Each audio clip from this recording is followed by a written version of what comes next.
2002 সালে গুজরাট দাঙ্গার সময় গুজরাট সরকারের দ্বারা যে দাঙ্গা সংগঠিত হয়েছিল, সেই দাঙ্গায় গর্ভবতী বিলকিস বানুকে 11 জন বিজেপির নরখাদক কর্মী সমর্থক তারা বিলকিস বানুকে ধর্ষণ করেছিল, গর্ভবতী বিলকিস বানুকে। এবং এটার প্রতিবাদ করার ফলে তার পরিবারের 7 জনকে হত্যা করে শেষ করে দিয়েছিল। এবং গুজরাট দাঙ্গার কথা আপনারা অনেকেই শুনেছেন। সেই বিলকিস বানু ধর্ষণ মামলার যে 11 জন দোষী ছিল, তারা 2022 সালের 15ই আগস্ট দেশের প্রধানমন্ত্রী যখন মুসলমানদের তৈরি লালকেল্লায় দাঁড়িয়ে নারী ক্ষমতা আয়ন, নারীর সম্মান নিয়ে ভাষণ দিচ্ছে, তখনই গুজরাট হাইকোর্টের রায়ের বিনিময়ে এই 11 জন দোষী তারা ফুলের মালা পরে এবং লাড্ডু বিতরণ করে তারা জেল থেকে বাইরে বেরিয়ে আসে। আজকে দেশের সুপ্রিম কোর্ট একটি রায় দিয়েছে যে গুজরাট হাইকোর্টের কোনো এখতিয়ার নেই ওই 11 জনকে মুক্তি দেওয়ার।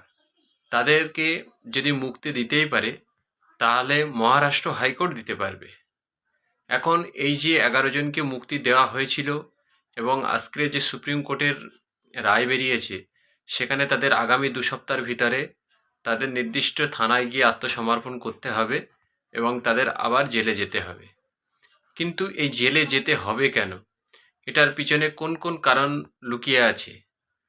ওই একটি ভেকধারী ডায়লগ আছে, বিজেপি মাঝে মধ্যে দিয়ে থাকে যে সবকা সাথ, সবকা বিকাশ, সবকা বিশ্বাস। এখন 2024 সালে লোকসভা ভোট আছে।